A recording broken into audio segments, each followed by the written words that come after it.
Hello everybody, welcome to episode 500 from the Realm of Vasten. Man, I cannot believe it. This is actually episode like 41 of this season, but we break up into seasons. If you're new, I know new people stop by for world tours, and I want to take you through every kingdom in this amazing world that we have today. So it's going to probably be a long one. We're going to cut a lot, and we're going to try to minimize travel time between places because we have a lot of stuff to see.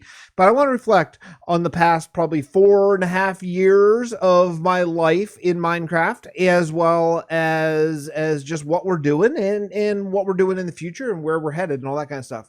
So let's get started right away. This is where it all began. This is Travill. Travill is spawn. You spawn technically right in this courtyard, often up on the roof there, but this is the very first area that we started. We built these giant wheat fields all over the place, and man, the only things we had available when we first started was cobblestone and birch. And oh, did we use cobblestone and birch? Since the making of this area, we have since come in and started what we're calling the Travill Rehab Project, which is where we come in, we start to use some of our more special blocks, like you can see the gray concrete down there and a lot more spruce, dark oak, all that kind of stuff, just to start mixing it up and things, because our texture pack has changed many times over the years. When we first started this world, we were using a texture pack called Persistence. It's a 128-bit pack. So things are a lot different now that we're using Germsy Boy's Little Taste of Vasten texture pack, but I like it a lot more. It's a lot closer to vanilla, but yet again with our twists here and there. There's a lot of texture pack episodes you can come and see all the different special blocks that we have. Like right down there, you can see that's black concrete. All the concretes are like shingles or painted wood or chipped wood or all that kind of stuff.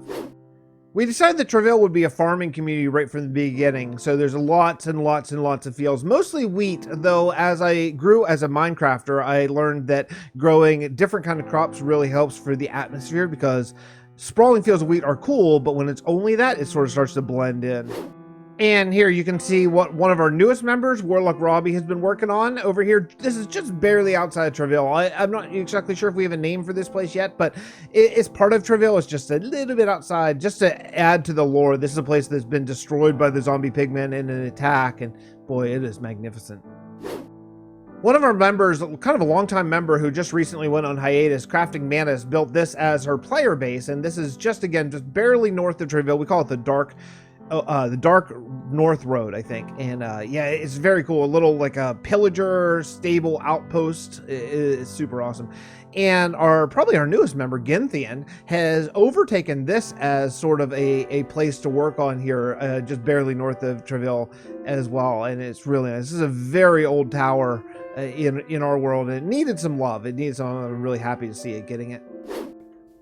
If you're headed on the road from Travill headed to the west, you'll come across this little tiny camp that Pixel Brew made, and I think it's so cool. It's such a cool little atmosphere bed. I wish we had more of these in the world, these little tiny points of interest, because our roads are huge. We play in extra large biomes, and my goodness, they are absolutely massive. So you can get kind of lost in just walking or riding the terraforming, because everything we have is connected by road. It's one of the few rules that we have, is everything has to have lore and has to be connected by road. So Pixel Brew came in and thought, hey, you know what? This road's really boring. It needs a little touch.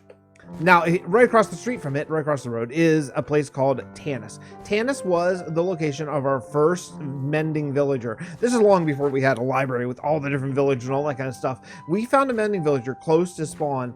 So we built this little village here, and we built it all abandoned because it's very mysterious, where there was a town here, and then overnight, over the course of 3 nights, all the villagers disappeared, all except for one. His name was Jack, a little boy, found by Ranger. I forget the Ranger's name now. But a ranger found him and Father Chody, and they followed him into Tanis, where he and his friends had gone. This little cabin that just appeared one night. It wasn't built. Just one stormy night, it appeared just outside of Tanis. And if you walk into this cabin at nighttime, or at daytime, rather, it's nothing. It's just a cabin. You walk through it, and you come out the other side. That's it. But when the sun sets... Oh yes, when the stars and moon come out, things around Tanis change. So let's go in now and see if there's anything different. Nothing. It's daytime because Malusi slept. I didn't say don't sleep. Darn it all. I snuck over to a backup, a single player backup that I take every once in a while just to make sure we still have copies in case something happens. And now it's nighttime all of a sudden magically because I used the command. And let's see what happens. Oh yes, instead of walk out into nature again, we are in this long infinite hallway. This hallway is really cool. There's random things, there's stairs that lead into stuff. There's some falls just into the void. Man, there's copies of the room that then look, you open it up. Nope, that's just the void. Some of our textures have changed. Some of this doesn't work as well as others. But if you know which door to take, which I do, because I built it. If you know which door to take, then you come in here. Oh, that's not it. This is it? Yeah, okay, this is it. If you know which door to take, then you come into this little parkour spot. And this is how you used to have to get to our mending villager. Let's see if I've improved over the years. I used to really kind of struggle with this. Oh, nope, I'm still bad. Okay, we're just going to go game mode so I can just show you, okay? Okay, again, we're in a copy. We're in a copy, so it's fine. Okay, so then you come down here. And, oh yes, look at this. Now we're in the end. Pretty cool, right? Pretty cool? I think it's cool. Okay, now I'm gonna have to slide out of game of survival. Okay, that way we can not get immediately phased into the nether. And if you go through the nether portal, then all of a sudden, boom, we're in the nether. Ah, it's scary, scary stuff. Come down here, come down here, come down here. You come to this room that ends. Pretty cool, right? Oh, we're in the nether. Let's kill ourselves in lava. Oh, there we go. We're totally fine, right? A little couple hearts damage, but totally fine. Then you go through this pathway, and at the end of the pathway, rather, there is a cabin. So you walk in this cabin. What the heck's going on here? What's over here? Oh, nothing in here. That's kind of weird. Walk back out. Oh, whoa, we're in a different place now, right? Pretty cool. Pretty cool. Pretty cool. I think it's cool. Okay, then you walk in here, and this is where our mending villager is. There's a witch up here. Check this out. Let's do this. Come on. Oh no, the witch is dead. I spent so long to get a witch up in there. That stinks. Oh well. Oh well. Oh, we lost our witch. We haven't used this mending villager in a really long time. Earl Tanis. He's a custom villager because after I built this entire thing, I built this huge giant thing. What? Get her bedrock. I built this huge giant thing, and as I was bringing the villager down, because we are, if you don't know what the secret, we're underground. Lightning struck my mending villager and turned him into a witch. It was laughably, hilariously bad luck. So I talked to everybody, and we all agreed, yeah, you know what, it's fine. Let's just do a custom villager because we already built this whole thing, so it's fine. So he's a custom villager. We don't use it anymore because Mar has set up much better trades. But yeah, the Tanis anyway. So we're going to head south out of Tanis and head down, south out of Travill and head down to find the kingdom sort of in chronological order as they were made. Tanis came a little bit later, but since it's so close to Travill, I showed it early. This is a patron build that I did that I really, really, really love. This was for Master Command. I just thought this was one of my probably favorite builds. It's such a weird, odd, strange house with a windmill, and yeah, it turned out really cool. But this brings us to our first tiny little hamlet of the world, and this is called the Minow House, Barn, and Farm. There's a whole bunch of lore about this on the wiki, or on the World Anvil. If you are ever curious to read up on a World Anvil, White Knights 2 has really headed up that project and really done a great job keeping everything up to date. But there's a bunch of juicy lore about how crops used to grow and then they don't grow and it's cursed and blah blah blah. But it's an old build that it needs a little bit of life. But I love the concept and I love the idea of it. All right, next thing going south is called Lacris. This area was made because we needed something along this long stretch of birch forest here. So the story is there was a family whose cart broke down and they were attacked by raiders. The father was killed. Later, a druid, an arbor druid came by, found them and helped them sort of get back up on their feet, fix their cart, and actually ended up staying with the family, forsaking his druid heritage, and became a member of the family and took on the name Lacris, and they ended up settling down here, making a little potato farm outside of these ruins, which were from a prior age. Ruins are amazing for a world. If you're a world builder and you're making your forever world, I know a lot of people like that. I'm telling you, add ruins. Ruins adds life. You look at those, you're like, wow, this place is really, really old. Even though I know it's a game and it can't be that old, but yeah, ruins are absolutely clutch.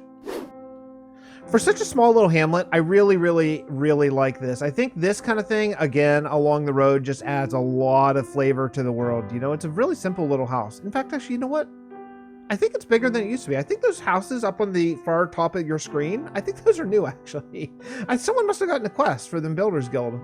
for that. Yeah, I think that's a new house. Oh, that's really cool. Wow, it's so seamlessly fits in. I didn't even know it was there. Well, hold up. This is definitely new. Yeah, this mine, this little area here on the north side of Lacris, or the south side of Lacris, rather. Yeah, it's definitely new. I like it. Wow, that's a nice bit of life. Harrison's Garrison is a tiny little thing I built named after my oldest son, Harrison. And yeah, this was cool. Rangers currently live here. They sort of watch over the world and make sure everything is sort of lawful and people aren't getting attacked on the street and on the road and stuff like that. But Harrison's Garrison was really cool. It was basically just a chance to do an elevation change along the road, and I really took it and ran with it and made a nice little garrison, a nice little fortress there. I think it's a cool little tidbit. Well, I guess that brings us to our first epic build of the tour. This is the End Temple. You have certainly seen this on thumbnails and cinematics because I use it a lot. I really like this. I really like this place. This is the place of our first end portal that we found ever. And you know, I picked this seed. I didn't do a ton of research on seeds, but this was a chosen seed. So I picked it because there was an end portal pretty close to spawn and decided to build this. So the story is, this is the Church of the End. They sort of worship the End Dragon and that stuff. So you'll see a lot of Ender Pearl imagery and green and purple and all that kind of stuff. Any kingdom in the world can have an a Church of the End, and you can take the teleport from the Church of the End and it'll teleport you right to the top of this tower, which is a long drop. This drop is really cool. The problem is it happens so quickly when you're actually falling. I think you miss a lot of the details, but yeah, it's really, really, really cool thing. And I think unfortunately, you miss like probably the most key part of this entire drop, which is once you get underground, like this is ground level right here, right before you fall in here, there is a pretend end city. and we made this end city here to sort of hold up with chains, hold up the portal. I really think it turned out great. Now, what happened was we had to add this little water area here because you were falling into the portal so fast that when you teleported to the end, you were hitting the obsidian platform and dying. Even though I put water pouring onto it, you would hit, the way Minecraft renders, you would hit the obsidian before the water mechanics would get to you. So there was really no way around it. So unfortunately, we have to slow your fall. So it does break the immersion just a little bit, but you know, it gives you a chance to see this beautiful little pretend end city we have. Once you teleport to the end, then you end up in this ship. The ship I just built. This was one of probably the newest things in this entire tour. This is an elven ship in the end. So the elves left the world. The elves were frustrated. Mankind really let them down. They abandoned them. They didn't follow through in the ongoing battle with the zombie pigmen, which is sort of the through storyline of our world, where the zombie pigmen, ignore this. This is a temporary work thing that I'm working on. The zombie pigmen are attacking the overworld, and the men and elves and dwarves all banded together to kill them, and then man abandoned them. Man didn't show up at a planned battle sort of reinforcement thing because there was a coward in charge. So the elves said, okay, that's it, fine, we're out. So they left the world, and no one knows where they went. Well, secretly they went to the end. So we decided, well, we need to have an end city, so let's go check it out. Once you take the boat, you take the teleport to, again, the same copy of a boat. That's how we use fast travel, is you can take a boat from place to place. Because of the war with the Nether, you can't have Nether paths. So instead of having Nether paths, we have boat fast travel. This is our Ender, and this is the end city, the elven end city of New Talatol. And man, it is pretty cool. It's not filled up yet. We still need to build some more houses and all that kind of stuff. This is our giant super smelter that's still in progress. And yeah, you can see the size of this. This Ender is, it's really, really, really good. The only problem with our Ender right now is that it's not fully lit up along the sides, like around the houses and stuff, so it's not completely efficient. But there's one more part of the end I think we should go see, and that is my player base. So after you've been a member of the Realm of Vasten for one season, starting after that season, then you have the sort of permission to build a player base, and that there's 3 rules. It has to be connected to a current kingdom. It has to be in a current kingdom, like not just don't go out 5,000 blocks in nature and build a player base. Secondly, it has to have a little bit of lore, and it has to be connected by road. Okay, those are the 3 main things. So this is my player base. So it's in New Talatol, it's connected by road here, and this is the Elven Kingdom that used to be in the overworld. And whenever man didn't show up, the elves were getting overwhelmed. The Elven King Electra Ivirio cast a spell that ripped this thing. He thought he was just going to kill everyone, but as a byproduct, it ripped it and it transplaced it into the nether, or the end, rather. Not the nether, the end. And yeah, this is my player base. This is still work in progress. Still currently working on this in the off season, but yeah, it's pretty cool. It's a pretty cool base. Yeah, I'm proud of this one.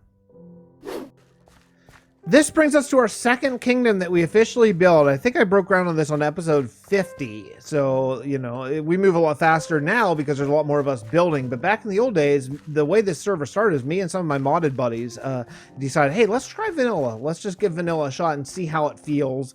And so we did it. And then after too long, they kind of all went back to modded and leaving me all alone, all by myself here. And this town is called Caluss. And you can definitely see my major influences at that point was well, it was Wells Knight, and that's pretty much it. I was crushing Wells Knight's Kingdoms series and the Realms before that, and Kingdom Craft, which actually was the big inspiration for this entire server, was with all community resources and all that kind of stuff. That was really Kingdom Craft focused. But, you know, I want to touch base on one of the guilds that we have here, and this is something that Mir just did as a quest. I'm going to get to questing eventually, but you have adventure guilds, and they're taverns or bars in any town, anywhere, as many as we want, and they all have a spectator button, and you can click the spectator button, and you can go into spectator mode, which is really, really nice. Since most of us are YouTubers or Twitch streamers or whatever, it's nice to be able to get thumbnails, check out builds, all that kind of stuff, and then to get back, you just relog quite simply. So this is Caluss, and that's Howard's Tower. That's I've used that in thumbnails a lot. At one point, that was, I felt like, one of the bigger builds in the server. It has since been eclipsed about 1,000 times. But yeah, little things that I really like. This is our first Church of the End, which for a long time, this didn't even have a drop. It was just, we just had the symbology of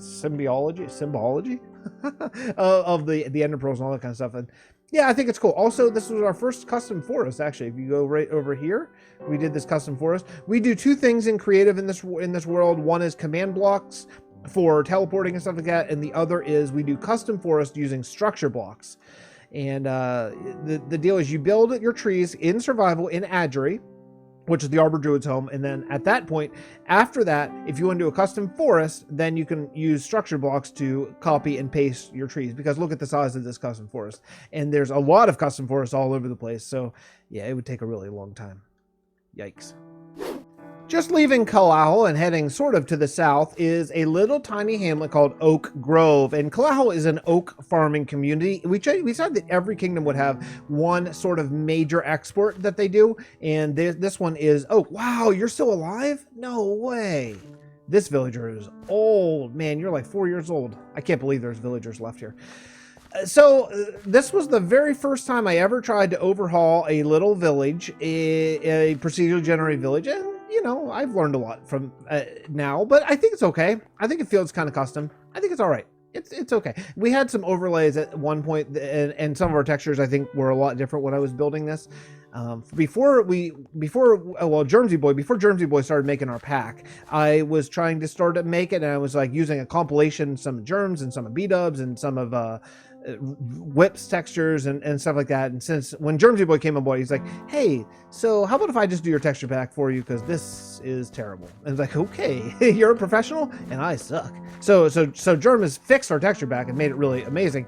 But sometimes old things look a little weird. We probably need to fix them at some point. So now we're going to be headed south, and we're going to hit a couple little hamlets, and then we're going to get to Adjury before we get to the capital city. This is our enormous black sheep wool called Joe's. I have no idea what's going on here. Someone's doing something, and I don't know. I don't know what this is. Someone's doing something in need of something. I don't know what the exactly plan is, but we use a lot of black wool because our black wool block is an absolute black void, which we use a lot. Like the underground end city and all that kind of stuff is because it's all the walls are made out of this black void block. So rather than do automatic farms and all that kind of stuff, I always thought it would be a lot cooler to have different colored sheep farms all over the world. So there's 16 colors of sheep. Why not have 16 sheep farms all over them? So if you want to come black, then you come here to Joe's. If you want to get purple, then you go to Princeton. If you want to get orange, then you go to Artie. Things like that. I think that's a much cooler, immersive sort of thing, even though it might look kind of silly to have rows and, fields and fields of purple sheep. I feel like it's part of the world and it's a lot cooler. So this is Joe's sheep farm. Just a little bit further to the south, you're going to come across the town of Derry. Again, a small little hamlet. I actually had nothing to do with this hamlet. Someone else did this. Someone his name has been lost to time, unfortunately. I don't remember who the person's name who made this, but Monk. Yeah, I do. I just remember Monk. It was Monk. Monk built this. Oh, wow. That's a long time. Okay. So, yeah, Monk built this little hamlet because we needed beef. And again, same sort of thing. We didn't want to do an automatic redstone-y beef thing where, you know, so many cows in a single block, they'll suffocate. We wanted to make something cool. And so we made this area here where it's just tons and tons of beef, little slaughterhouses, all that kind of stuff. So you can come in here, you can just by hand breed them and then slaughter them as you go. Back then, there weren't custom recipes. So we needed leather. We had to kill beef. Now we have a zombie flesh smelted into leather recipe, so we don't use this quite as much. But this kingdom is going to be getting some love. I know I don't want to spoil any plans, but one of our current members has some plans for this area. It's going to be really, really, really cool. Okay, little mini spoiler on who it maybe is. Shh, don't tell anybody. Small little ruins here. This little ruin, we're just outside Port Breigh, our main capital, and this is an important site. So the zombie pigmen were attacking Port Breigh, and they were holed up here. They were getting their plans together in this little area.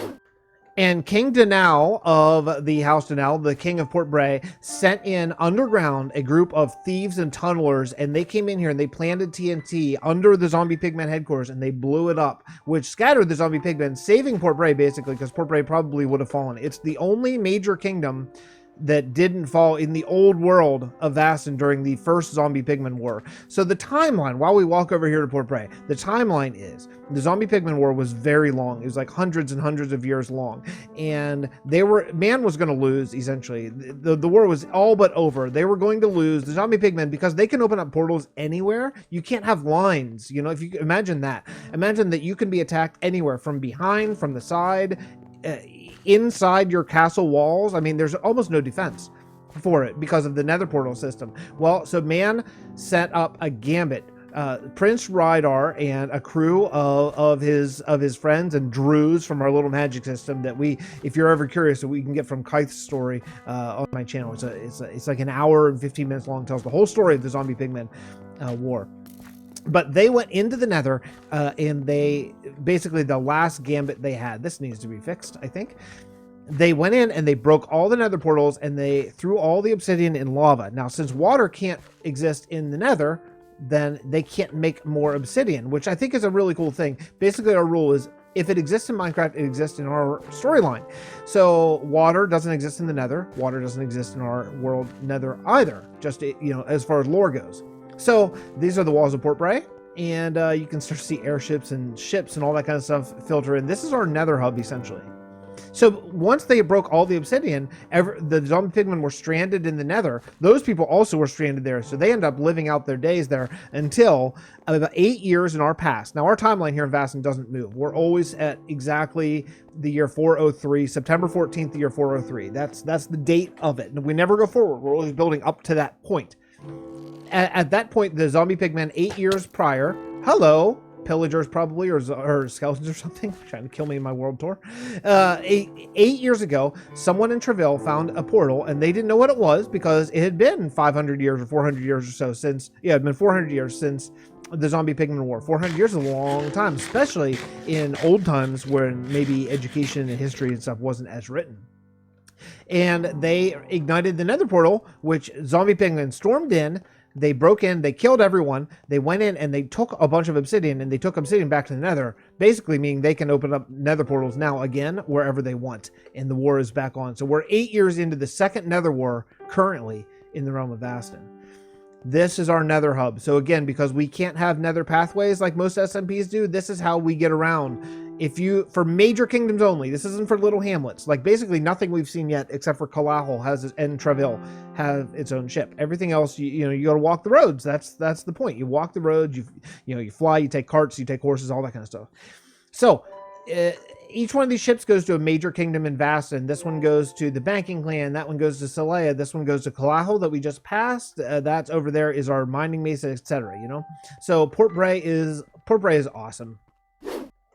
Because of rendering and all that kind of stuff, this is not going to do it justice, but you've probably seen Port Breigh in a lot of my videos, a lot of cinematics and all that kind of stuff. I don't even know, we have like 10 or 12 ships, maybe people just flying through there. It's so great. Our server's been so busy recently. We've had up to 9 or 10 people on at the same time. It's really fun. This is the castle of Port Breigh. I love it. I think it's called Castle Darmond or something. Yeah, it was the first castle I ever built. This whole thing is on a custom mountain, actually. Well, it's a fake mountain, just a facade of a mountain. And in the back over here, just starting to render, is Mars Library. This is where we have all of our villager trades. Mars has really been pouring herself into this. And she said nothing else on the server for like over a year, maybe a year and a half, except for build this thing. And all the villager trades there. It's really cool. But Port Breigh has a lot of stuff. Not only does it have a castle and this huge library, it has ice farms. That's a Nether's Empire. That's one of our major religions. Little market over there. Man, there's a lot of stuff. It has my favorite quarry I've ever seen in survival. This is our Port Breigh quarry that I just think is super cool.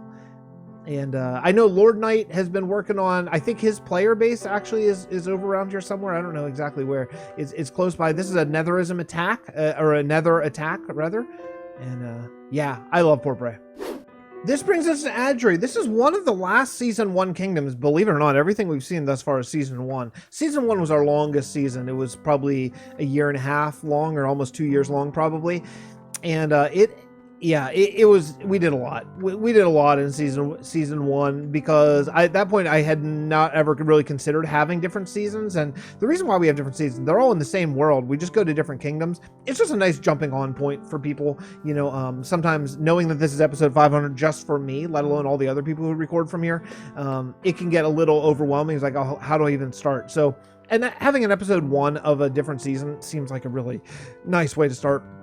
So remember the trees I mentioned for the custom forest? This is where they live, and it has recently been redone. We used to have a sister server called Vasten Dimensions, where, because I did a tour on Wells Knight's channel, a bunch of tours, and I said, hey, if anyone's looking to come on and play, just let me know and apply. Well, I got like over 100 applicants, and you know, obviously we can't take that many on. So we decided to open a second server, keep Realm of Vasten for content creators, and do the other one for non-content creators, and just have them in the same exact world, just like a copy of it. And that way they can go different ways, almost like alternate realities or alternate timelines, right? So a crew from Vasten Dimensions, I decided I wanted to redo Adri, but we were too swamped at that point. This was season 2, or this was season 3. So we said, hey, let's bring on a crew from Vasten Dimensions and come in and rehab this kingdom. So though this is a season 1 kingdom, it has been dramatically redone. There's a lot of stuff, man. There's the vault. I'm gonna have to show you that. This is the Vault of Adri. This is underground. This is where sort of the power to grow these magical trees grow. So everything here has lore. You know, we have a storyline for everything. So how do these giant, enormous custom trees get grown? Well, they get grown by the magic of this vault. These runes on the ceiling, and there's runes directly up overhead. And if the world tree sapling grows it, you see the runes up there and these pylons and all that kind of stuff. Oh man, look at this kingdom. It's so cool. So that the world tree sapling is growing because the old world tree was burnt down. We kind of walked under it just a minute ago. The old world tree was burnt down in the war with the zombie pigmen. And so they got a sapling, and they're starting to regrow it, which is starting to regrow the Arbor Druid's power. And check out the scale of this kingdom. This is a really, really nice one. Juxie did some really, really interesting work over here. It's almost kind of like what we're building in White Sands right now, actually, now that I kind of look at it. This is one of the spots that I'm probably most proud of that's a Church of the End in Adri, and these little cascading waterfalls I really think are really, really cool. And one of my newest projects in the Realm of Vasten actually is this mangrove forest, which I have recently farmed out on a little barter trade. But yeah, so I built these mangrove trees, and you see there's 7 of them right here. And these 7 trees, you can cut and paste them into a custom forest, which we did. So now we have a mangrove forest that's currently being worked on the way to Gravenwall. It's really, really, really cool. I almost just switched kingdoms. I forgot to show this. This is Ijimwe and Old Gray Man's player base that they're working on. Again, it's like right in Adri, but it's really cool. They're building like an Arbor Druid version of a city here. I think it's just fantastic. Look at that kelp blocks of the roof block. That's really cool. That's new, I think. Huh. Nice job, guys. I believe that there's only one more major kingdom from season 1, and that is Sandrasku. That's our prison city. So every SMP, every survival world needs a mob farm, right? So we decided to do a mob farm, and we thought, well, I don't want to just do a big floating platform in the sky. I want to do a mob farm that actually has a little bit more lore and storyline, a little bit juicier, right? So we found a spot in the desert, and the problem is, there's no water in the desert. I mean, there's little rivers, but there's no water big enough for a boat. So we made a prison cart, and we turned our mob farm into a giant prison. So this is Sandrasku. Now it is undergoing some major work. Silentcraft has taken this on as his player base. So you can see Sai is doing some work. Go check out his channel to see the whole thing. But yeah, this is actually our mob farm right up here. So the storyline for the mobs is that these prisoners are brought up here and they're thrown in here and then they're washed down. Now we used to have little jail cells and stuff. Oh no, it's still good. It's just, what's happening? Oh, it's washing them down in order? I didn't know that's how this worked. Huh. This is the first time I've ever seen this since they redid it. So my friends redid this whole thing because it was not very effective. It actually seems like it's not that effective right now. I'm not exactly sure. But so the idea is that they bring mobs in, they bring prisoners in here, and these prisoners are flushed down and washed down into the catacombs, basically. Yeah, you know what's going on here is this one's off. This one's offset. It should be the other way around. I wonder if I can fix this. In case you're curious, the answer is no, I can't fix it. It's beyond my technical ability. So yeah, so I'm in spectator mode because I wanted to just see what the heck was going on with this and how it works. But this is our mob sorting system. It's all automatic. Captain Doey set this up for us a long time ago. And yeah, all the mobs, you can see, they just get washed down here. They fall down. It lost a constant supply of bone meal and rotten flesh and spider stuff and gunpowder and all that kind of stuff. Now, since then, we have a better gunpowder farm that's exclusively gunpowder using some cats and things like that. But you know what? For a long time, this was really good. Still to this day, the Castle of Sandrasku is one of my favorite builds on the server. I just think it's a really fun build that I had a great time doing. I actually did. I followed a tutorial on these lions. Those aren't my own design. I don't have that in my wheelhouse.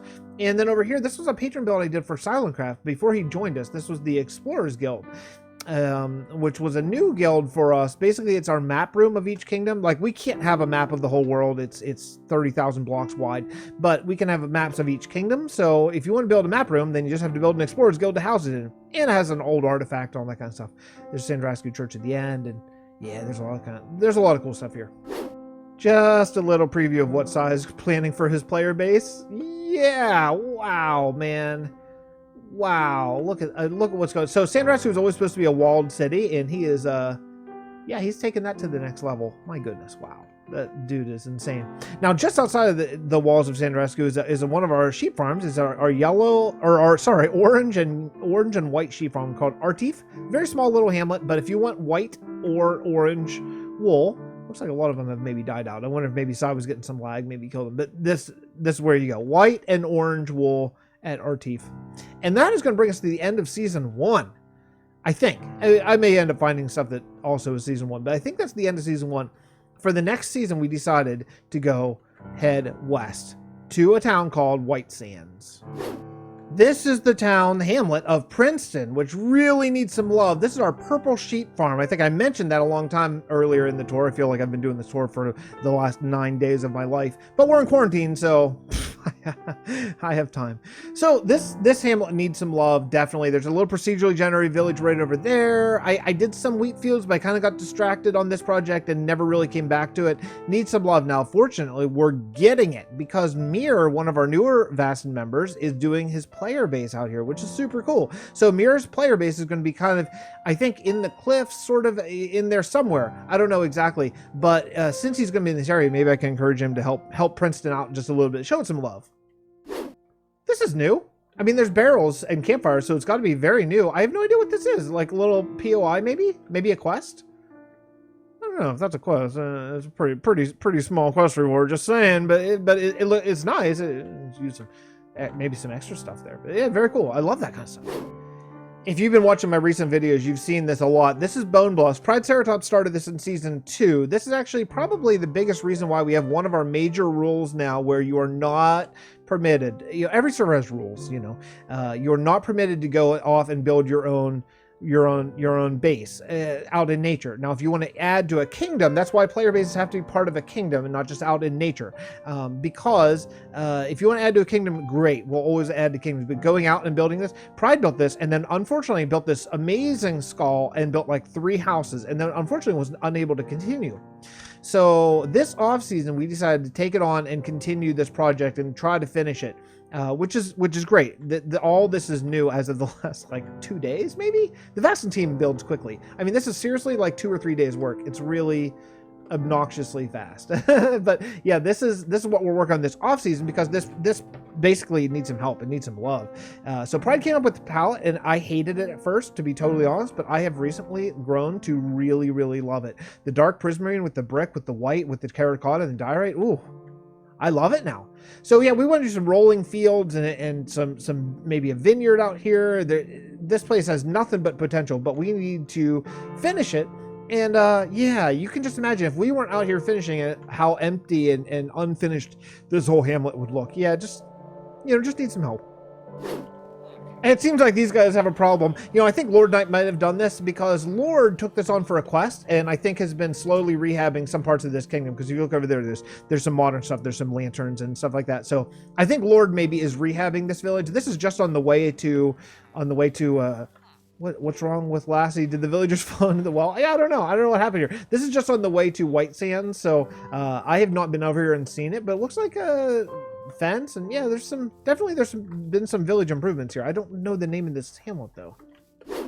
That brings us to White Sands. Man, I love White Sands. White Sands was our the most important season to date in the Realm of Vasten, because it went from me and a couple of my random friends, or like some of my old modded friends, and then just some people that I met on like Planet Minecraft forums and stuff, And it went from that to basically a complete content creator server. So that's when Pixel Brew and Germsy Boy, who became a good friend at the end of season 1, he did a little castle tour with me, and came on, did our texture pack. Pride Ceratops, Ninny, man, who else am I missing? A couple people from the Intrinsic SMP. I know Swan was on board for a little bit, and yeah, and that was a huge help. And then Criddle Skittles, who's probably the most talented builder I've ever seen, came on and joined us as well.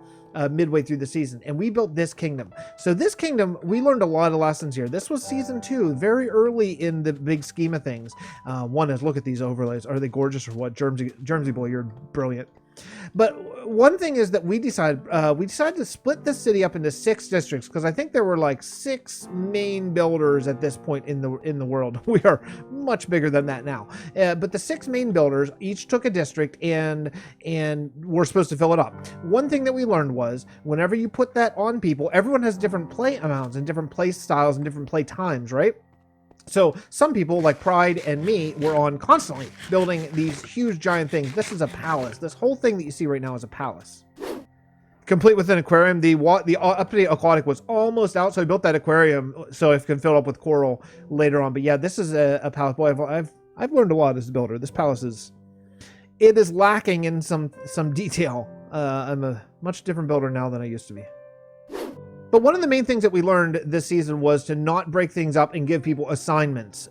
Giving assignments doesn't work because they're not motivated to do it. It's much better if people make their own assignments, and I take a much gentler hand in having people do, add what they want to the world. This is the airship that brings you here to White Sands, and this is probably the most important thing in our entire world. This is the Forbidden Blight. This is the spell. Ignore the nether portal down there. That's, again, I'm trying to get zombie pigmen to the end. But this Forbidden Blight was cast because the zombie pigmen were raging. They were destroying this elven and dwarven joint city. And the armies of man were supposed to come from behind. You can see right over here. This is the path of the zombie pigmen. Everywhere they touch is corrupted. It's netherrack. So they were coming here when King Iviro realized that man was not going to be there to help. He cast the Forbidden Blight, which he killed all people and transported everything to the end.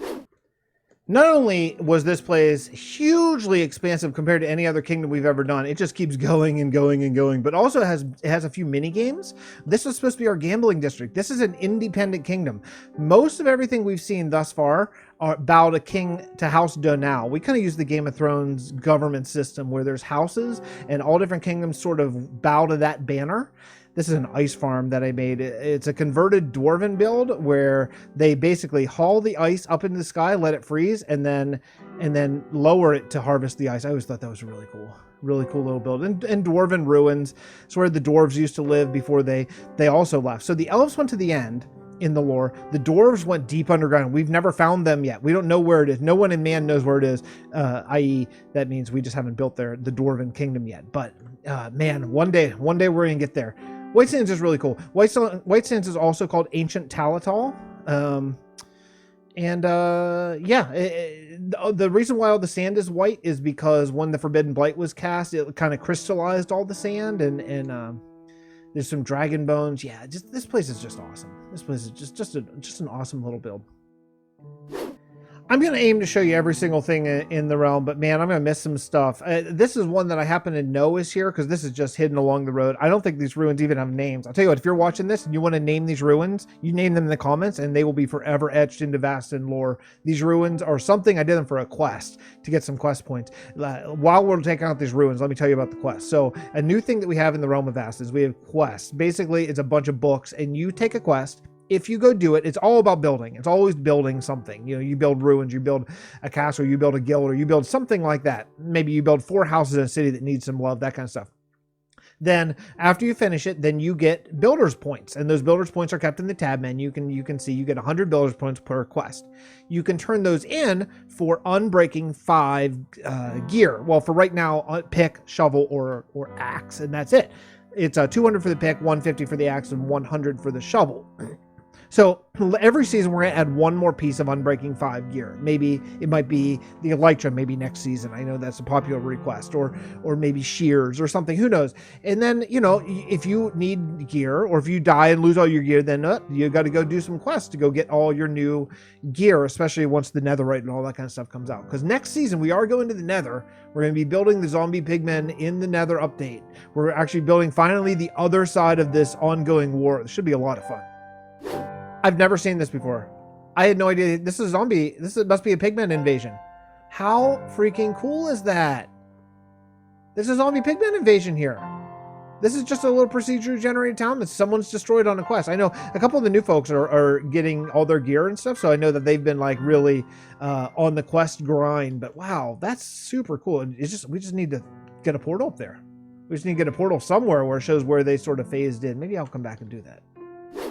This is nothing but a little bridge, and I just think it's so cool. It's so cool. Imagine the little bit of detail whenever you're traveling a road that's like, I don't know, 35,000, 40,000 blocks from, you know, east to west. It's really awesome to see attention to detail on a bridge like this. Just another little spot along the road. Super cool, right? Little ruins, like a Stonehenge ruins. I want to say maybe, was it Seeps? Maybe I'm not sure actually, but really cool. Nice cover bridge. I think I did the cover bridge actually. Nice work, me. Oh man.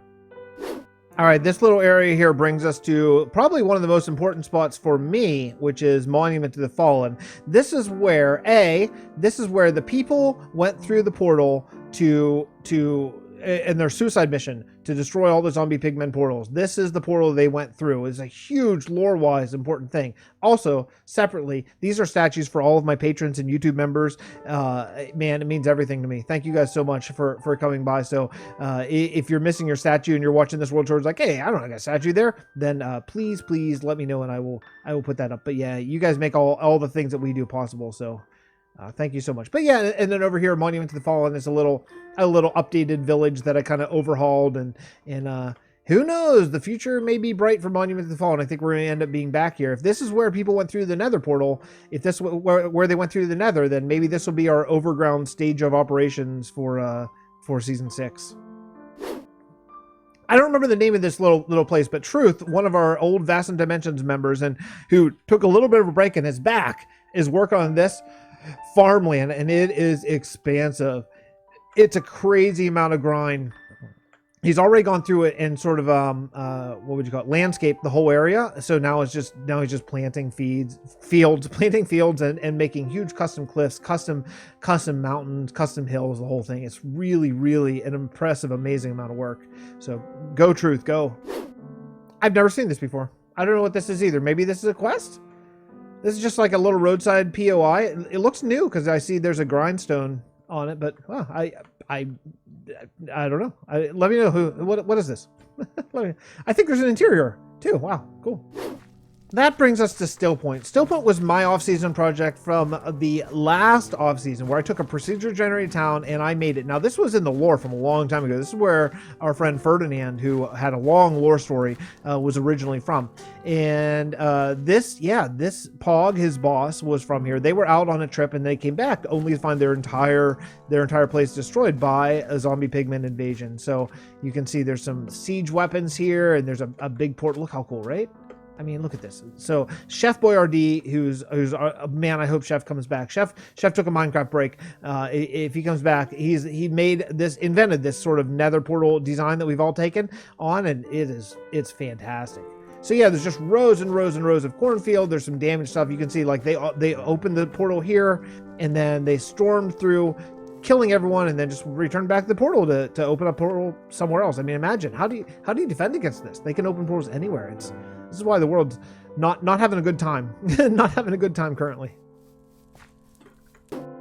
CheekyFox Glove is the last hamlet before you hit the snow. That's why it has a cart. We thought, man, the journey is so long. Once you get in the snow to Selaya, it's like, I mean, it's long. It's thousands and thousands of blocks long of road that a cart here would be appropriate. So this is the smallest and the only very small place to actually have a fast travel cart. Usually they're reserved for bigger kingdoms.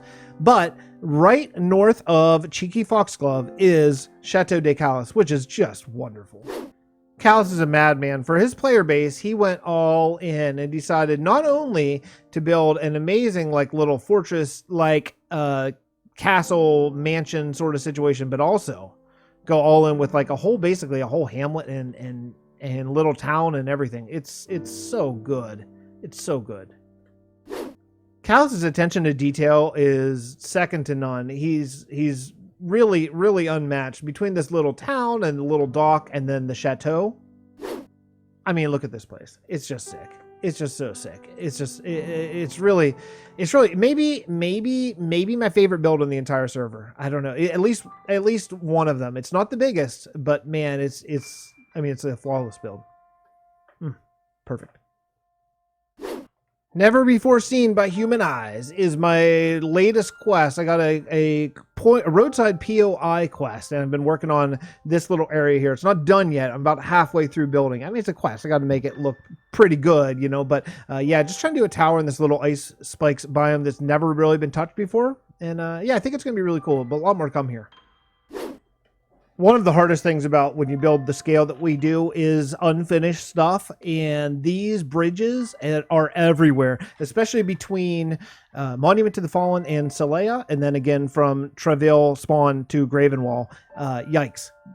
Pretty rough. I've been working on it little by little, but if anyone Vasteneers are watching this, like, I don't really know what to do. Here we go. Build some bridges. They don't have to be Picassos, just something that looks like it is actually man-made and not weird Minecraft levitating blocks. So this is Tanis. Now, I know we already saw Tanis, but the thing is, whenever you leave Tanis, you are going to be randomly teleported to many different Tanis sites. So far, we only have 2, but we're going to have up to 4 all over the world, and you can't choose. So whenever you walk out the door, you could walk out here in the snow, you could walk out near Gravenwall, you could walk out near spawn. It's really random.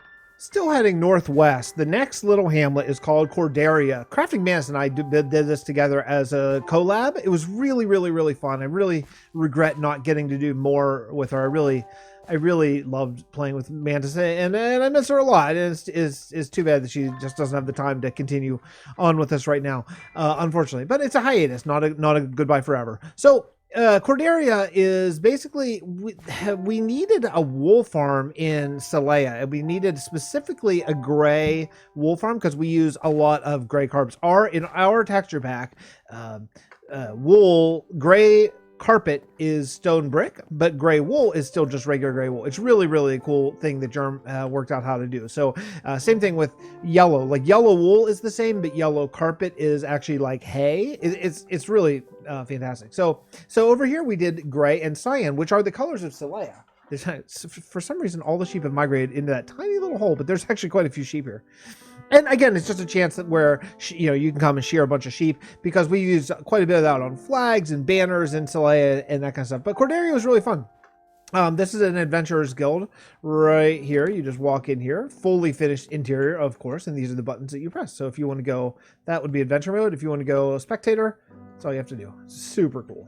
Super, super cool. Fun little hamlet. Eventually, I'm going to come back to this. This is called Brienne's Gate. This was a patron build, a gold tier patron build, which back in at the time, which I don't anymore, I used to offer Realm of Vasten build sessions for the gold tier patron. If you wanted to come on, you can come on for a couple hours and we just build together on this actual server.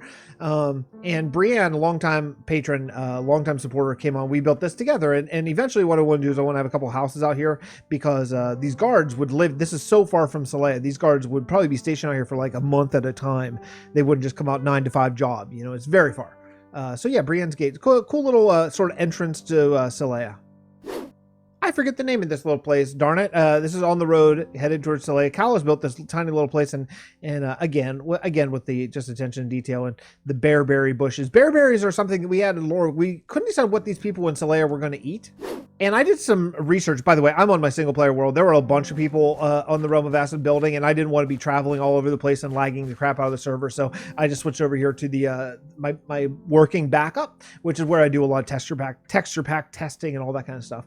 But this is really cool. So this is an Optifine thing that Germ did, where in snowy biomes, mossy cobble and mossy stone brick are actually snow.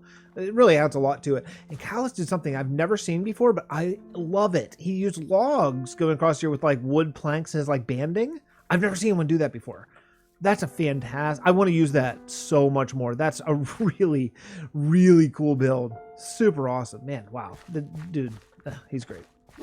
This is season 3 of the Realm of Vasten. This is Celea, and man, there's a lot to see here. We're probably going to be here for a little bit. This is a nether portal that Chef built where the zombie pigmen tried to attack Celea and were almost immediately beaten back because of the magic of the frost tree. These guys have some real powers. These frost druids have the power of ice and snow, and they beat back the nether very quickly on this attempted invasion. Super cool little detail.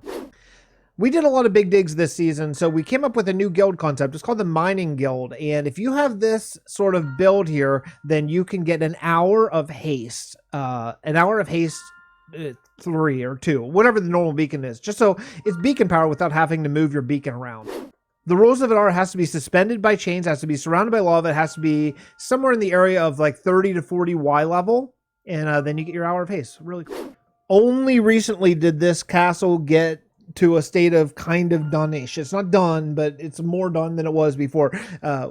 This is talk about lessons learned. We learned a few lessons. We decided that we were going to have a giant frost tree in the middle, and then around it have a castle, and then around it have a city. The problem was the tree took a really, really, really long time.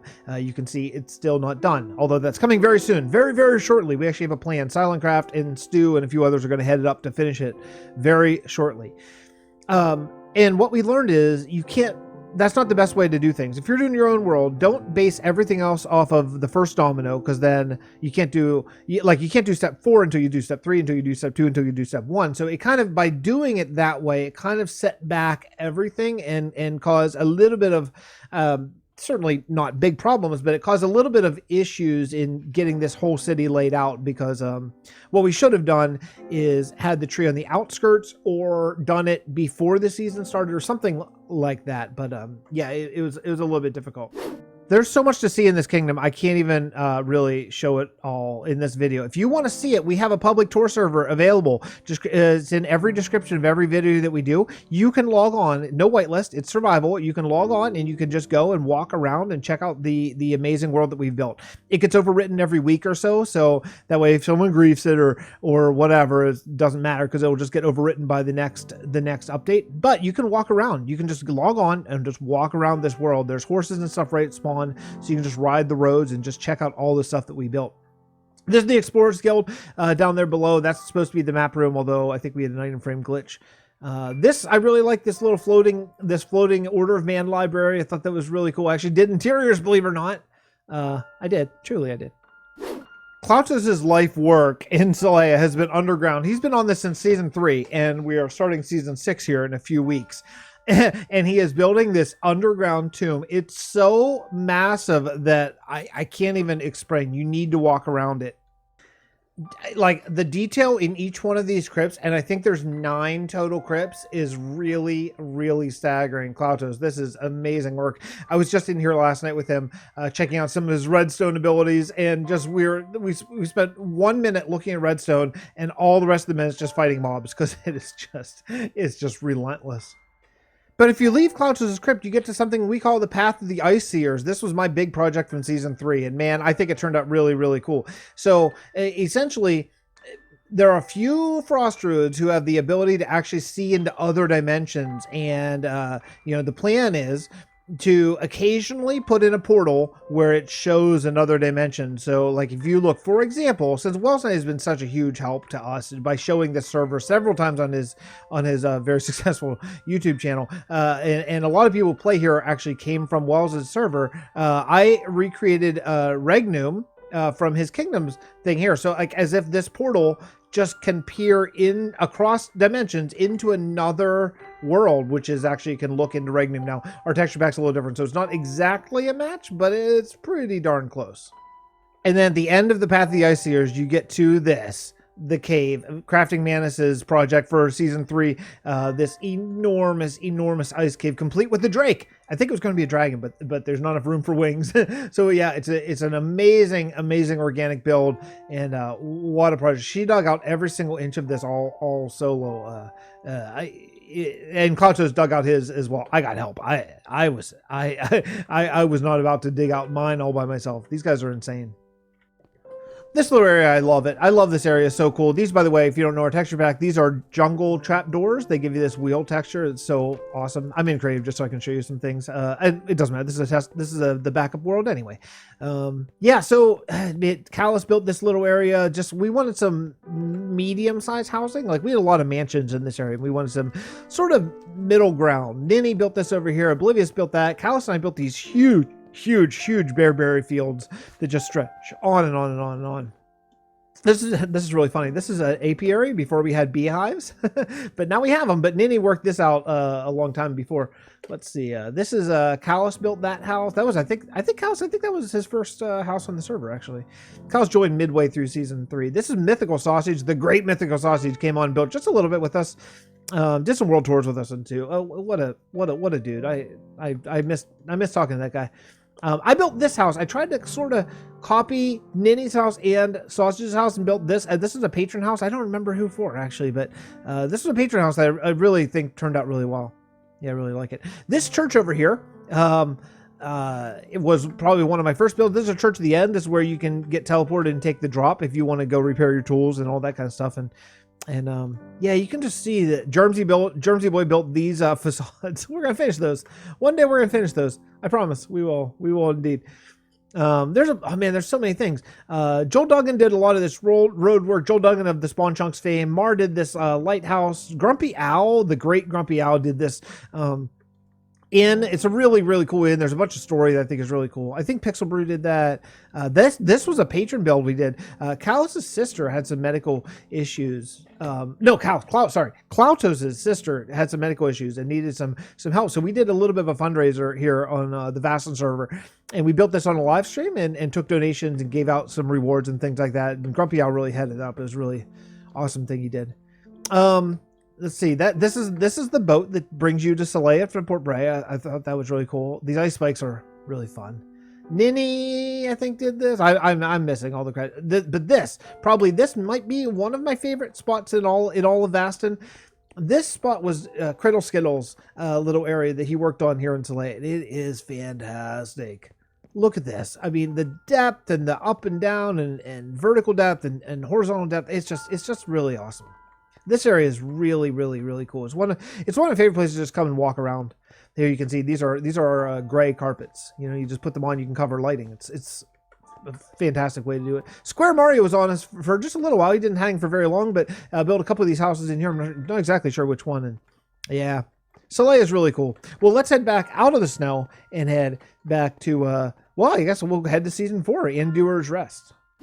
I think I'm just going to do the rest of the tour from my backup single-player world so I can just fly around in creative and just check things out. But this is Anduir's Rest. This is our halfling hobbit little area. Lots of mushrooms, lots of little things, but the whole thing is underneath a giant canopy of leaves, which, man, there is no render distance that's going to make this work. Unfortunately, it's something we didn't really consider. like this sky, you shouldn't be able to see it. This is all covered in leaves, and if you go up here, you're going to see.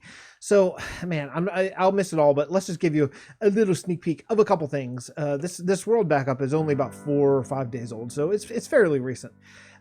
This is White Knight Stew and the Great Soothing Filly worked together on this Church of the End. It's the most different design I could ever imagine in a million years, but this is how you get to the end. And different isn't bad. It's just different for me. It took me a little bit to realize sort of, it's like, oh no, this is awesome. It's just, man, it's cool. It's beautiful in its uniqueness. I love it. And my favorite tree soothing, if you're watching this, I love that tree. You need to come on and build about 30 of them. So Maulus built this day one. This is our storage system inside that tree. And there's just, oh man, there's so many things to see here. This is our main street of the little hobbit places. We really enjoyed doing these little hobbit holes. I think they turned out really well. Mr. Wigglewaddle, we put little mailboxes and addresses, fully finished interiors. A lot of this kingdom, actually, most of the more recent kingdoms have mostly finished interiors. Just the old stuff didn't, because I think we were just trying to build so much and so big. But even I have recently taken more appreciation towards actually finishing interiors and things like that. I wonder if this is done. Oh, it's not done. Oh, well, I'm gonna have to switch over to the real realm. All right, we're back on the official realm, and yeah, this is something I just finished a couple days ago. This was an unfinished building. One of the plans for the off season is that we're trying to go around and finish a bunch of stuff. This is the real realm. I should get rid of some of these things. We're trying to go in and finish a bunch of the stuff that just never quite got done. You know, like half done builds and facades and no interiors and all that, you know, no bridges like we saw. Speaking of no interiors, anyone want to finish this? I did the whole build. You could just maybe do this. So one of the things that we did here, Juxie started this build and then got distracted and did some other things. So I came in and I just finished it recently here. It's just an Explorers Guild in Anduir's Rest. I think it's turned out really well. I really like it. There's a lot of stuff to see here. There's this big tree I tried to do where there's actually shops and stuff within the tree. And, you know, the eventual plan was going to be 3 kingdoms in one. And what happened was we had a bunch of people express interest in joining us. And then about half of them never really committed time. So I think we had planned on having like 20 people on, but really there were 10. So our plans sort of were a little bigger than maybe what reality allowed us to actually build. So there was going to be the Hobbit stuff on the forest floor. Then there's going to be this sort of refugee man kingdom down here. We did mostly get this one finished. And then there was supposed to be half elves up in the tree leaves. And that's the part that never really got touched. Unfortunately, we just didn't get there. Maybe we'll come back one day. You know, maybe we'll just say that they left. they left and went out and forged their own little place. The idea here is that refugees came from all over the world. The halflings took them in and let them live in the ravine. They sort of built in the style that they used to live in. So there's like desert and jungle and mesa and all different little villages influences here. I think it's a pretty cool little thing. Oh, there's an unfinished house.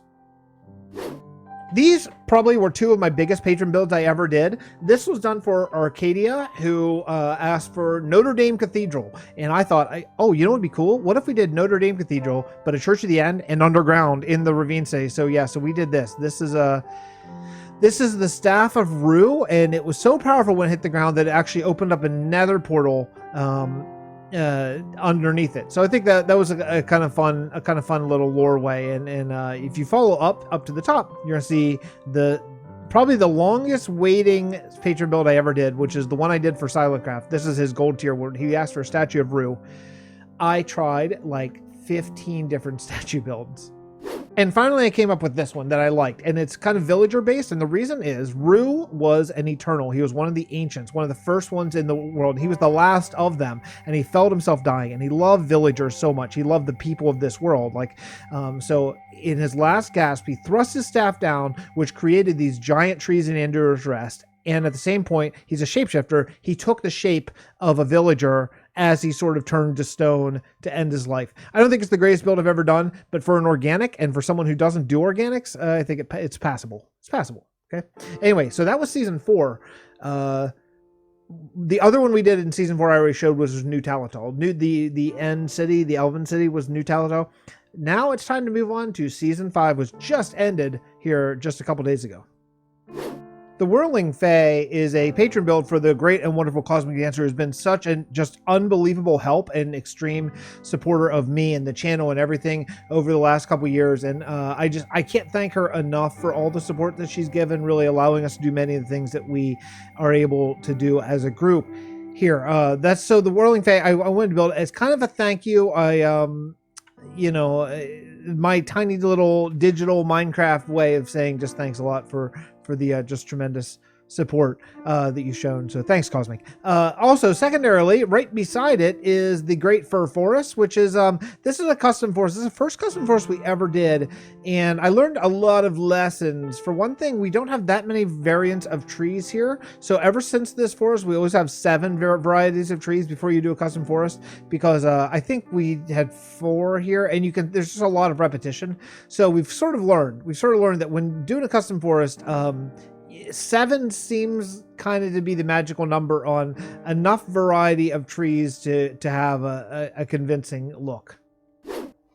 Emery's Hollow was built by Caluss in the off-season. We were trying to add little hamlets and little sheep farms and stuff like that to the world just along the road. So if you're taking like a 30-minute road walk or horse ride, there's stuff to look at. And he built this little thing almost completely under the cover of the Dark Oak Forest, and it is just... it's a fantastic build. Get on the tour server and go check this one out. You'll really, really appreciate it. Oh, Juxie. Juxie, you're brilliant. You're so brilliant. This is called Castle Caraway, and it was Juxie's off-season project. Same time as Caluss built his, and I built my stillpoint, and Juxie built, just a whole giant castle with a custom mountain range and fields and a little town beside it. It's really amazing. He was just on yesterday, actually working more on the mountains, because the mountain range it's substantial, but I think Whiteness Stew is actually pitching in as well, so you can see, yeah, it's a lot, man. It's a lot, but it's wonderful. It's really, really wonderful, and yeah, this is another really, really great build. I can't wait to see it finished as well. This is one of my favorite points of interest in the whole world. Silentcraft built this alongside the road. It's an archaeology dig site. I think there was a shipwreck here. I think he found the shipwreck and just built this entire giant dig around it, factoring in a bunch of lore and the Explorers Guild and all that kind of stuff. It's a very, very, very cool build. One of my favorite small builds in the whole server. There's a lot of personal bases that we have here in the Realm of Vasten, and I'm not going to really show them because once I start, how do you stop, because there's so many. So I'm going to let people show those on their general channel. I know, like Stu and a whole bunch of people have awesome, giant, big personal bases, but we're going to try to keep that for our future videos. So we'll skip the personal base bit, except for mine. I showed mine. That's it. Oh my goodness, I almost forgot one of the most, I guess, iconic builds in all of Vasten. This is Helheim, and Helheim is the birthplace of witches and the high humans. Tanisa Umale came and created them in the lore here. She was trying to create high humans, but accidentally she created witches as a byproduct. And yeah, that tower was that was a Soothing Philly patron build. And yeah, man, this was a really, really, really, really fun build, and basically this is the reason why we have a diorite as a trade in the banking clan, because I wanted to build this out of diorite, and I didn't have I don't know, like 100 shulkers of diorite sitting around. So yeah, Helheim's an awesome place. The Banking Clan was another sort of side project of Season 5, where we decided we would rehab the Banking Clan, because it used to be just that white building in the back, which is a big building, admittedly, but it used to be just that, and we decided, hey, it needs some rehab, it needs extra stuff, so instead, we decided to go 1 palace per trade. Now, the way the Banking Clan works if you want to make a trade, you'd come in here and you would fill up this whole chest with any item, but it has to be full stack. So if it's ender pearls, you'd fill up 27 stacks of 16 ender pearls. It could be wooden swords. It could be stacks of cobblestone, whatever, but it has to be completely full. And when that is, then a redstone signal will come and it will overwrite this chest with a whole chest full of gravel. Here, we have trades like gravel, granite, diorite, packed ice, and just some trades like that. Some trades basically of building blocks, no diamonds, all that kind of stuff. But what we decided to do was overwrite that instead with two things. First, we want to have each trade in its own palace. So this would be andesite. I think Warlock Robbie just set this up. So if you want andesite trade, you'd come in here. If you want diorite, you go to the Diorite Federation. If you want clay, you'd come over here, or to this one actually over here. If you want this is packed ice, then you go over here, for example. You know, there's a whole bunch of these different palaces. There should be seven or nine palaces. I can't remember which one. This is our iron farm in the server, by the way. Also, this one doubles as our red sand and red sandstone trade as well. Silentcraft really headed this up with I think Old Gray Man as well. But yeah, what a big project this is. My goodness, holy cow. I can't even look at that without breaking it. The other thing that we'll be introducing here in the coming days is instead of get a trade right at the same place, you'll basically get tokens. So every stack of an item that you trade in, you'll get one special banking clan flag that can't be copied or anything like that. And that flag can be then traded for any item. So if you trade in a whole chest full of cobblestone, you would get 27 banking clan flags, which you could take, say, 10 over there for andesite. You could take, I think this is path block, actually. You could take 5 path block, you get 20 diorite, whatever, you know. It's a really, really nice way to get building blocks in mass. Like, if you want to build an enormous castle of diorite in regular Minecraft, that's not really possible, maybe unless you're a full-timer, you know, to grind that much just diorite, right? So yeah, with the bank land, that's how we basically build our mega structures that we build. Let's take this back to Port Breigh. Just on the outside of Port Breigh, this is where all of our player bases are. So if you are a member for at least one season, you get to come on and build a player base. And like that one's mine, and that's Size, and I think that's Calus's, and I think that might be Siebes, and yeah, I'm not going to show all the player bases because you can check that on everyone's individual channels. But yeah, it's a pretty cool thing. The one place I do want to show you is actually Lord Knight's, because he built a full custom biome that I just think is ridiculously cool.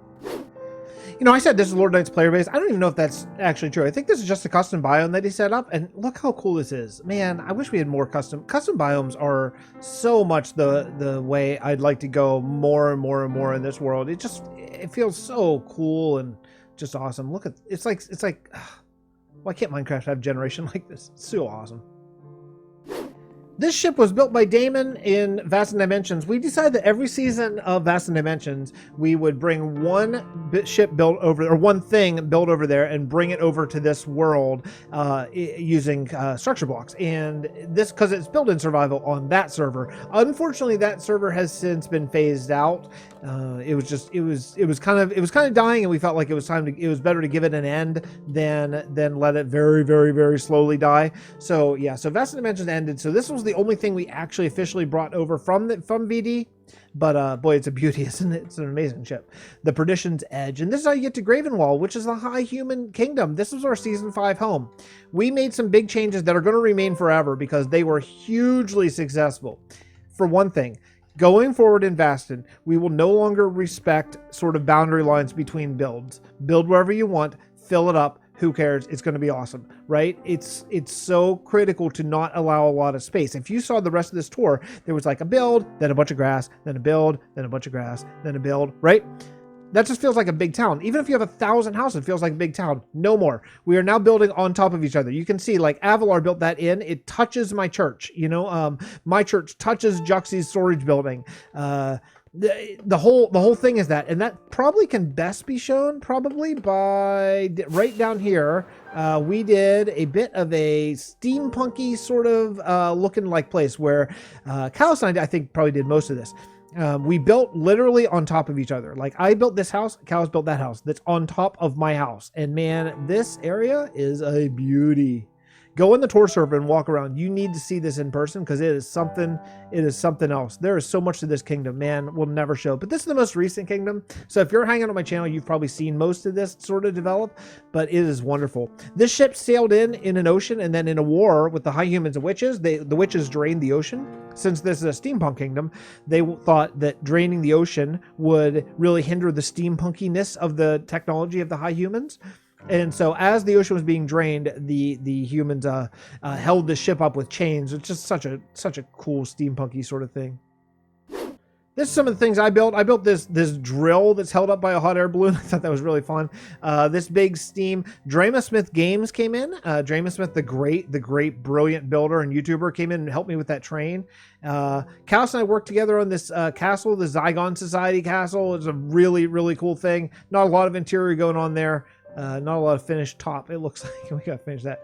Old Gray Man has been hard at work still on this enormous tank. Since the water was drained, he came up with the idea, well, maybe they would have a tank here. So he's been building this enormous tank. It's one of the biggest things, single structures that we have.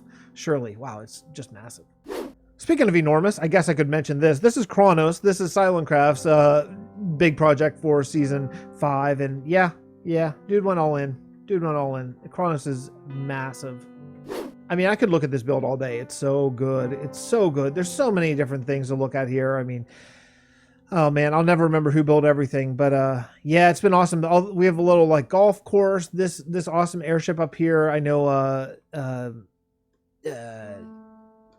Jimway, geez, I was going to call him Swim Addict, his old name. Jimway built this Tesla tower that's really cool. I tried to come up with like a floating farm. I thought that was kind of fun once it renders eventually. Yeah, we tried to do just a lot of floating, interesting stuff. Stu built that brewery and also this giant Explorers Guild right here. This thing is so big. Seebs tried to build some dock. Okay, so I don't mean, it just means it's not completely done yet. The idea is that this used to be water, right? So there would be docks. Seebs just had a really great idea of building some docks here. Oh, he has been working. Maybe it is done. This is different than it was last time. Caluss built a lighthouse, so it's kind of weird seeing a lighthouse and docks just on the land, but it makes a lot of sense if you know the storyline and the lore. You know, we focus so hard on storyline here, and I think it's really evident whenever you start to question why would that be there, why would that be here. Here's a factory. I tried to make a fireworks factory. Didn't do as much of the interior as I had hoped, but season kind of ran out on me. You know, that's just, we do cap seasons in time, because otherwise, when would you ever leave? You'd never be done, right? You just keep on going and going and going and going and going. So you have to kind of say, okay, now we're done, move on. We did a little build day. We're going to try to do weekly build sessions where we can build kind of together. And we worked on this train station. I did that Netherism shrine. That's a Netherism pyre. Anyway, anyone who's curious what a Netherism pyre is, there you go. They all be different, of course, but that is a good example of a Netherism shrine where people who think maybe the zombie pigmen aren't that wrong. But folks, that's going to do it. That's going to do it for us. We're in the off season right now, where we're working on finishing up a bunch of stuff, and I think this is a really fitting place to end, because end the tour, because we've done a lot of work here. Gravenwall's my favorite kingdom thus far. I love how dense it is, and man, there's so much. I didn't even show you underneath the ship, and I can't recommend enough. Get on the tour server, grab our texture pack available on my Discord, and just walk around the tour server. I think you'll really have a great time doing it. The best thing about the tour server versus a world download is tour server is always updated. It's always within a few days, where if I put out a world download, it'll be out of date in an hour, the way at the rate we build, you know. So walk around the tour server, just check it out, and let me know what you think. I think you'll really enjoy it. But that's going to wrap it up for me. Thank you so much. 500 episodes into the Realm of Vasten. It means the world to me that I have people who are spending part of their day, every other day or so, hanging out with me, building in this world and in the single player world too. You guys mean a lot to me in this time of Groundhog Day and everyone being quarantined and all that kind of stuff. Truly, it actually means something to me. So thank you so much. And we'll see you all next episode 501. Realm of Vasten coming up in a couple days. We'll see you then. Bye, everybody.